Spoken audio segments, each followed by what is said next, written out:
Bonjour à tous, je m'appelle Nathan, je vois qu'il y a des personnes encore debout, si jamais vous voulez venir vous installer, je vois quelques places ici et là, n'hésitez pas.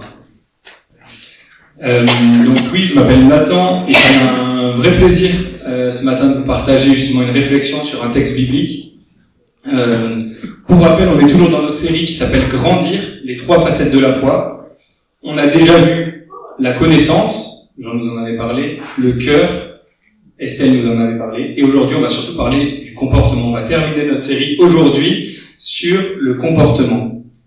Et donc on va se poser cette question ensemble. L'obéissance peut-elle nous aider à creuser des fondations de vie solides? L'obéissance peut-elle nous aider à creuser des fondations de vie solides? Et ce matin, je savais pas vraiment comment m'habiller. Donc, au début, j'ai opté pour un super pull que j'aimais tellement quand j'étais ado. Je sais pas s'il me va encore. Je sais pas si vous voyez ce qui est marqué dessus. J'aimais bien les couleurs, on me disait qu'il m'allait bien. Il y a marqué beau parleur.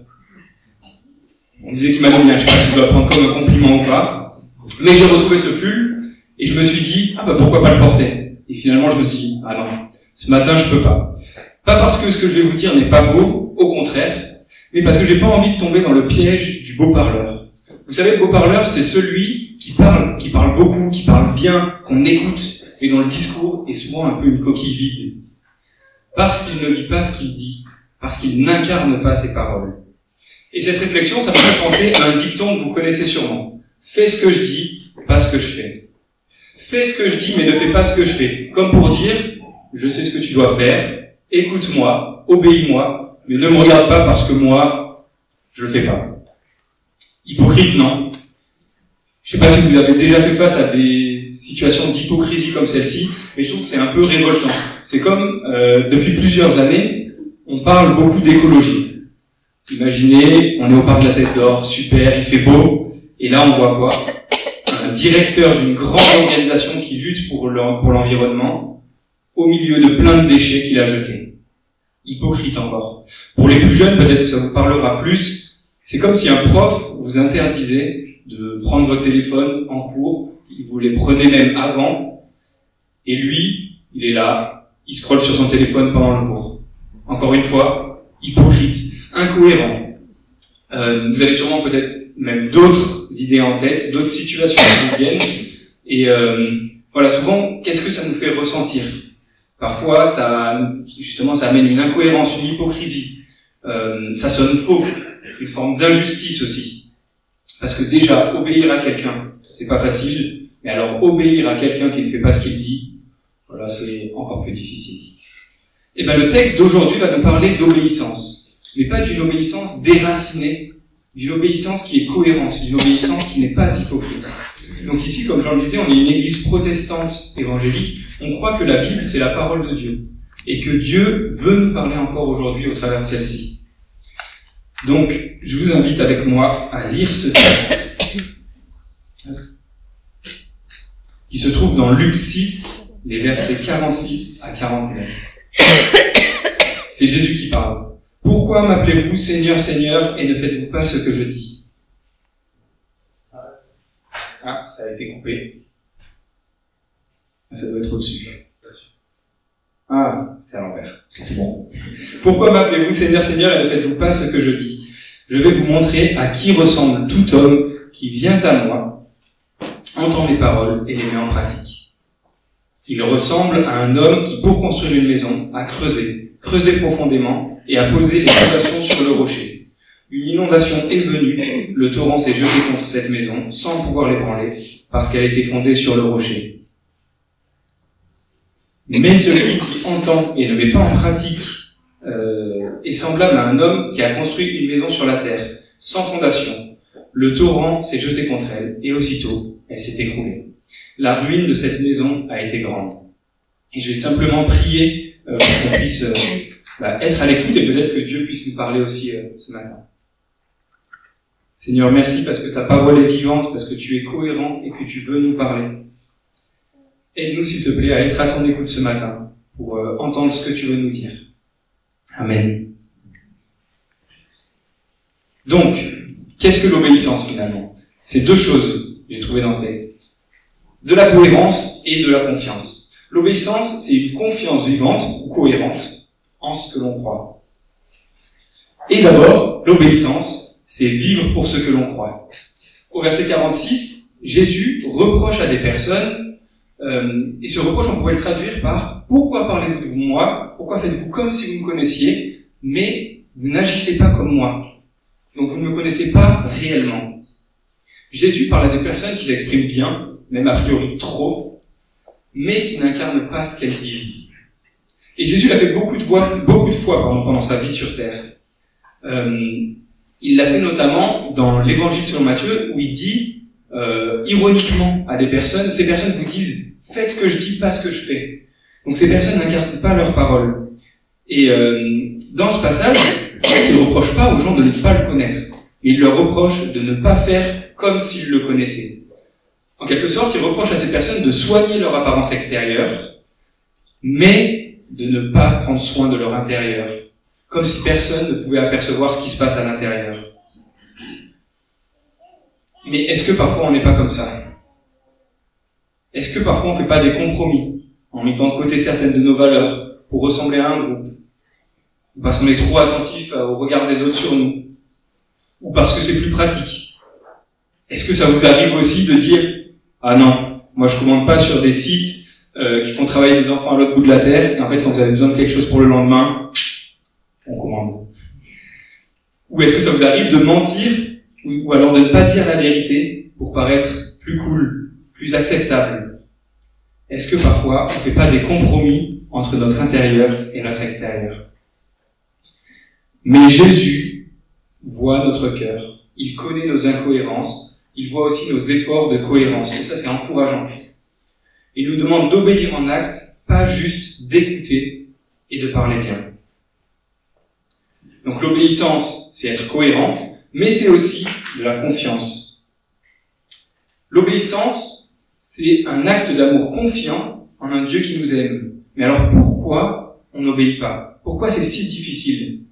Alors déjà en tant que Français, on est quand même connu pour pas être très obéissant, mais aussi, je pense que c'est notre nature. Notre nature nous entraîne à chercher l'indépendance, l'autonomie, essayer de faire par nous-mêmes, sans aide. Mais l'obéissance n'exclut pas l'autonomie. Au contraire, je pense. Et quand Jésus parle d'obéissance ici, il parle surtout de confiance, je crois. Il nous dit de suivre ses paroles parce qu'on sait qu'il est bon pour nous. Parce qu'on sait qu'il nous aime, qu'il sait ce qu'il y a de mieux pour moi, je vais lui obéir. Et en lui obéissant, je lui montre que je l'aime. Et l'obéissance devient donc un acte d'amour confiant en un Dieu qui m'aime.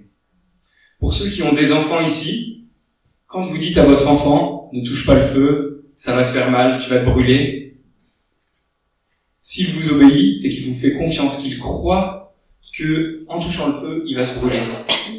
Parfois, il n'obéit pas, et ça, encore une fois, c'est notre nature qui nous pousse à tester par nous-mêmes, même en faisant confiance. Et pour nous, c'est pareil. On peut écouter les paroles de Dieu, mais ne pas forcément les mettre en pratique. On peut les croire vraies, mais ne pas forcément les traduire dans nos actes. Et je crois que ça vient cibler quelque chose d'intéressant. Il y a une différence entre avoir confiance et faire confiance. Si on va ensemble dans un avion, là, je peux vous dire, regardez ce parachute, il est safe, il a bien servi, mais il n'y a pas de problème, vous pouvez sauter avec. Vous pouvez avoir confiance en moi, me dire oui, mais attends, c'est vrai ce que tu me dis. Vous pouvez aussi me faire confiance et essayer de sauter avec. Est-ce que vous voyez la subtilité entre faire confiance, qui se traduit dans les actes, et avoir confiance, qui se traduit plutôt dans la parole? Et Jésus ensuite illustre son propos dans le texte avec deux images, des maisons. Il passe d'obéir à bâtir une maison. Parce que je crois que chaque choix d'obéissance, chaque choix que nous faisons, c'est comme une pierre posée sur les fondations de notre vie. Et chaque désobéissance, consciente ou non, c'est comme construire sur un sol fragile. Donc, c'est pour ça que notre deuxième point, c'est nos choix sont les fondations de notre vie. Alors, obéir, oui, mais à quoi? Cette question, elle est très importante, parce que si je vous dis, voilà, maintenant il faut obéir, c'est comme si je vous donnais plein d'outils, mais aucune instruction, aucun accompagnement, et je vous disais, allez-y maintenant, construisez votre maison. Et dans ce verset 47, je vais vous montrer à qui ressemble tout homme qui vient à moi, entend mes paroles et les met en pratique. Et Jésus nous décrit bien à quoi il faut obéir. En fait, ça reprend les 3 C qu'on a dans notre série Grandir. La connaissance, Jésus nous parle d'écouter ses paroles. Le cœur, Jésus nous parle de venir à lui. Et le comportement, Jésus nous parle de les mettre en pratique. C'est comme un tabouret à 3 pieds, bien solide. Si on enlève un pied, on tombe. Et dans ces facettes de la foi, si on en enlève une, notre croissance sera bancale. Et on manquera de cohérence. Et dans la Bible, d'ailleurs, en hébreu, il y a un même mot qui veut dire écouter et obéir. C'est le mot shama. Et je trouvais ça fascinant. Ça vient nous dire que écouter vraiment, c'est obéir. Et que si j'écoute sans obéir, alors j'écoute pas vraiment. Ça veut pas dire qu'on doit obéir à tout ce qu'on écoute, mais dans la situation où c'est Jésus qui nous parle, il veut notre bien. Donc obéir à quoi? Aux paroles de Jésus, parce qu'on lui fait confiance. Puis Jésus nous décrit 2 maisons. La première, une maison construite sur le roc, avec des fondations solides. Il nous décrit en fait la personne qui comprend bien le mot shama, écouter et obéir. Et c'est une personne qui met en pratique les paroles de Jésus, c'est une personne d'abord qui travaille. Parce que on voit bien que Jésus dit que cette personne a creusé profondément. Et ça vient nous dire que c'est pas facile d'obéir. Encore une fois, un lien avec notre nature qui veut désobéir. Deuxième chose, une personne qui met en pratique les paroles de Jésus, c'est une personne dont la maison est solide. Même lorsque la tempête vient, il nous est dit que la tempête n'a pas pu ébranler la maison. Donc, obéir à Jésus, c'est choisir le solide plutôt que le facile. C'est parfois se laisser reprendre, ne pas faire ce qui serait naturel pour faire ce qui est solide. Et je crois que Arthur, que Manaël viendront nous partager leur témoignage et nous expliquer comment ils veulent fonder leur vie sur du solide. Ensuite, Jésus nous parle d'une seconde maison, une maison sans fondation.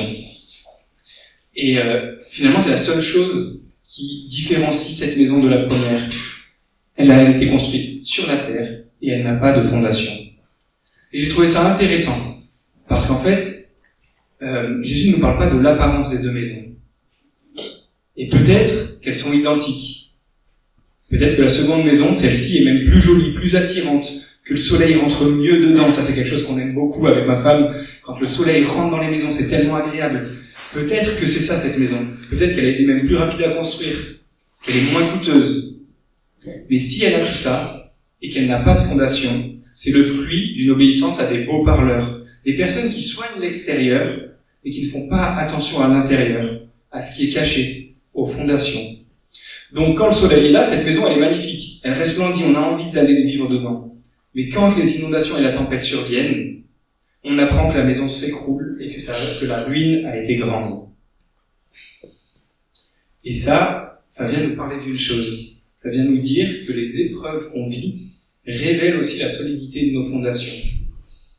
C'est quand les épreuves surviennent qu'on voit quelles sont les fondations de notre maison et que la solidité des fondations est éprouvée. Dans ce texte, c'est pas la tempête qui détruit la maison, mais c'est bien l'absence de fondation.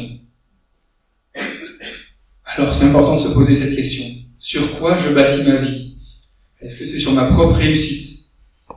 Est-ce que c'est sur mon confort, ma santé, mes relations, mon argent? Tant que tout fonctionne, ça va. Mais quand la vie est secouée par une perte, par un échec si on bâtit notre vie sur la réussite, par une rupture, par une maladie, alors tout peut s'effondrer. Et Jésus nous pose cette question. Quelles sont tes réactions face aux tempêtes de la vie? Quelles sont tes réactions face aux tempêtes de la vie? Est-ce que tu t'effondres avec la maison ou est-ce que tu tiens solidement enraciné? Parce que parfois on peut croire, mais ça ne se traduit pas toujours dans les actes.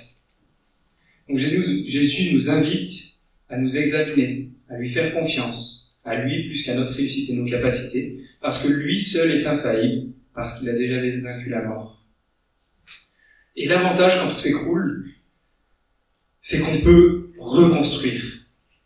C'est qu'on peut, dans un second temps, avec une seconde chance, reconstruire plus solidement, épurer. C'est finalement la tempête, elle vient épurer nos fondations pour reconstruire sur du solide. Et c'est pour ça que je vais terminer sur cette partie pratique, en 5 points clés.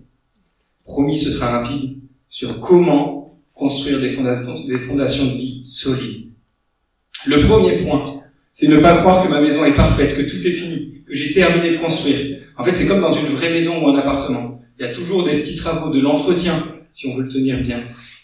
Et ce premier point, il demande beaucoup d'humilité, parce qu'il demande d'accepter d'être pris, il demande d'accepter de regarder en nous, de faire face à nos incohérences, de faire face à nos fragilités. Et ça demande de nous poser cette question. Sur quoi je fonde ma vie? Est-ce vraiment solide? Mais la bonne nouvelle, c'est que c'est un chemin qui est accessible, qui est possible en obéissant. Et Jésus ne nous demande pas d'être parfait. Jésus nous demande d'avancer en essayant de lui faire confiance. Pardon. Et on voit aussi, tout à l'heure, avec les deux maisons, je crois qu'on est toujours un peu les deux aussi à la fois. Un coup, on construit sur des choses solides, et à la fois sur des choses moins solides, ma réussite, mon argent, ma santé. Alors chaque fois qu'on choisit le bien plutôt que le mal, la vérité plutôt que le mensonge, la fidélité plutôt que la facilité, eh bien, on creuse nos fondations plus solidement. Et parfois, on n'y arrivera même pas par nous-mêmes. Et c'est là qu'on peut faire confiance à Jésus, parce que lui a déjà creusé les fondations les plus solides dans lesquelles on peut construire notre maison. Le deuxième point, écouter et obéir dans les petites choses. On construit des fondations solides, je le crois, par des petits choix du quotidien. Pardonner, plutôt que garder rancœur, se dire la vérité, rester fidèle et droit, faire confiance à Jésus, faire ce que l'on dit, être cohérent. Dieu nous aide aussi à cela. Est-ce que vous parvenez à vous poser cette question dans le quotidien? Est-ce que vous parvenez à faire ces petits choix, à faire confiance même quand vous manquez, à pardonner même quand vous êtes blessé, à dire la vérité même quand c'est pas arrangeant? Je crois que ces petits choix du quotidien construisent des fondations de vie solides. Troisième point, ne pas construire seul. Dieu nous fait le cadeau de nous donner les relations. Parfois c'est bien complexe. Mais les relations permettent de construire solidement parce qu'on peut s'appuyer sur les expériences des autres. On peut s'entourer, on peut être aidé. Tout à l'heure, il s'est passé quelque chose d'assez spécial. On voulait remplir ce baptistère. Et en fait, on ne pouvait pas brancher le tuyau. On s'est dit, mince, comment on va faire? Comment on va faire pour les baptêmes? Alors on s'est retrouvés à plusieurs. Il y avait plein de monde. On allait chercher des seaux jusqu'aux toilettes. Des seaux énormes. On les remplissait, on les vidait dans le baptistère. Un autre aller-retour. Et là, on était à plusieurs. On construisait ensemble. Et ça, c'était solide. Et grâce à ça, le baptistère a pu être rempli. Ça, c'est vraiment une joie aussi. Et c'est un soulagement. Je vous l'accorde. Et à l'église, on aime bien vivre cette solidarité forte dans les groupes de croissance, dans les groupes home aussi dont parlait Jean. Quatrième point, baser notre confiance en Dieu pendant les tempêtes. Parce que Dieu a déjà tout accompli. Et on peut avoir tendance à encourager la confiance en soi aujourd'hui. Mais personnellement, je crois que ce qui m'a tenu debout dans les tempêtes que j'ai vécues, et dernièrement j'avais vécu des choses pas faciles, mais ce qui m'a tenu debout, c'est pas mes propres forces, c'est pas ma confiance en moi, mais c'est bien ma confiance en Dieu, que j'essaye de rendre obéissante. Et c'est pas toujours évident pendant les tempêtes. Mais pendant les tempêtes, Dieu est là, il se tient proche, et il est à nos côtés. Il pourvoit à nos besoins. Et avec ce qui s'effondre, comme je disais tout à l'heure, finalement, il y a du renouveau. Ça épure nos fondations. Et Dieu nous permet de reconstruire sur des fondations plus solides, de rendre nos fondations plus solides, plus cohérentes, plus authentiques et plus vraies, les fondations de nos vies. Et enfin, le dernier point, laissez Dieu nous aider à bâtir. Parce que Dieu a déjà tout accompli. Et au travers de l'Église, Dieu parle. On croit que l'Église, c'est le canal aussi dans lequel Dieu parle et nous aide à construire nos maisons. Et on l'a vu dans cette série, grandir. Il y a 3 choses notamment qui nous aident à construire une maison solide. Et Dieu nous aide par sa parole. C'est la connaissance. En le connaissant, nous apprenons à l'aimer. Nous apprenons à aimer passer du temps avec lui. Et ça, c'est le cœur.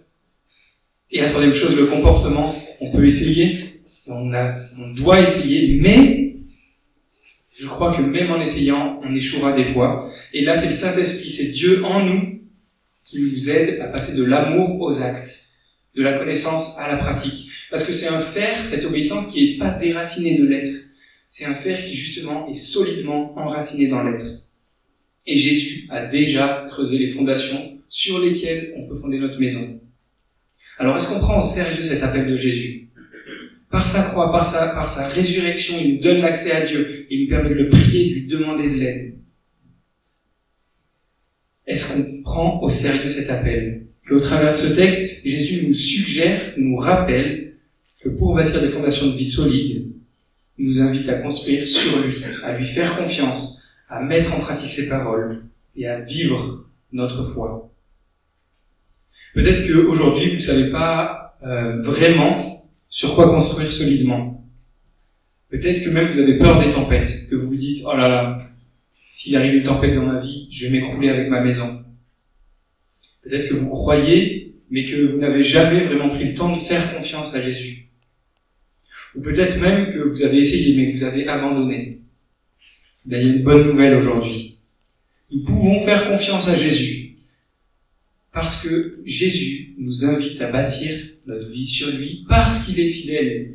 Et il est fidèle parce que Jésus n'est pas un beau parleur. C'est pas celui qui nous dit, mais qui ne fait pas. Jésus n'est pas celui qui dit « fais ce que je dis, mais ne fais pas ce que je fais ».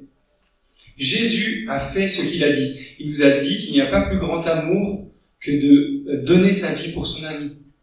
Jésus a donné sa vie pour nous. Nous sommes ses amis. Jésus est allé au bout. Il est l'exemple parfait d'obéissance quand on ne sait pas faire. Il est allé au bout, il a obéi parfaitement pour accomplir sa mission.